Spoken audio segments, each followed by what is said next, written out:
Harus kita akui Cirebon dilihat dari sisi manapun adalah kota yang sangat-sangat menarik. Meskipun begitu, Cirebon tidak luput dari persoalan sosial yang perlu untuk kita ketahui.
Gue lagi di salah satu keraton dari keempat keraton yang ada di Cirebon, yaitu Keraton Kanoman. Yang gue lihat di sini adalah roda ekonomi bertumpu pada pedagang, petani, dan nelayan. Ya, bisa dilihat dari letak geografis kota Cirebon itu sendiri yang terletak di pesisir utara Pulau Jawa.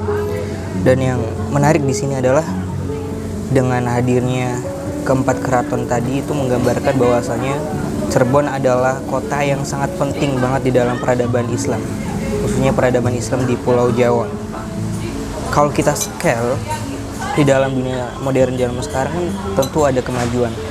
Pertanyaan hari ini adalah kemajuan yang kita rasakan hari ini itu masih berpihak pada manusia atau enggak sama sekali? Karena berbagai macam problematika yang terjadi di kota ini, kota yang sangat penting banget di dalam peradaban beberapa tahun yang lalu itu tidak dirasakan. Cirebon hanya sebagai tempat singgah. Cirebon kalah sama Jogja, sama Solo dan sebagainya. Padahal di sini itu lengkap banget. Ada kultur budaya yang sangat erat, yang memiliki beragam etnis, semuanya ada di sini. Ada Sunan Gunung Jati dan sebagainya. Ada pantai utara juga. Namun pertanyaannya, kenapa Cirebon hari ini adalah Cirebon yang tertinggal? Dan gua tahu barangkali itu adalah sebuah fakta yang tidak enak untuk didengar, tapi itulah kenyataannya. Daya beli masyarakat semakin menurun, peningkatan ekonomi pada sektor real tidak bisa diharapkan lebih. Ini sudah pasti sangat berpengaruh pada kondisi sosial masyarakat yang semakin hari semakin jauh dengan kemapanan. Pilihannya cuma dua, pemerintah mau berkaca atau menistakannya.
Assalamualaikum.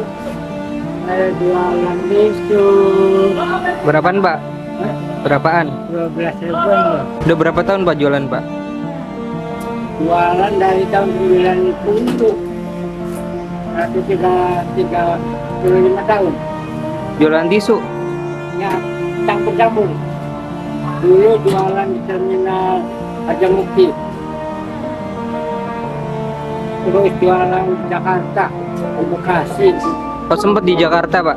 Sempet di Jakarta? Pernah jualan di Jakarta ya. Enak di Jakarta atau di sini Pak? Sama saja. Itu adalah sedikit percakapan yang berhasil gua rekam dari Pak Basir, kakek parubaya berusia 74 tahun yang masih harus berjualan tisu untuk menghidupi dirinya sendiri. Kota ini tidak ramah untuk orang-orang seperti beliau. Kota kecil yang semakin lama semakin berkembang pesat justru menciptakan biaya hidup yang mahal tanpa dibarengin peningkatan kesejahteraan masyarakatnya yang dituntut untuk mandiri. Ini sungguh ironis, data yang menunjukkan Cirebon adalah kota nomor 3 paling nyaman di Indonesia justru memperlihatkan kenyataan yang bertolak belakang. Kenyamanan perlu ditandai oleh angka harapan hidup yang tinggi. Sementara kota ini tidak cukup ruang untuk masyarakatnya berdaya di kota sendiri. Anak muda lebih memilih merantau ke daerah-daerah lain yang dinilai lebih layak untuk menggantungkan hidup. Sementara yang masih di kota ini harus tetap berjalan di tengah kenyataan bahwa upah minimum Cirebon yang masih sangat rendah, namun harga bahan pokok yang terus meninggi.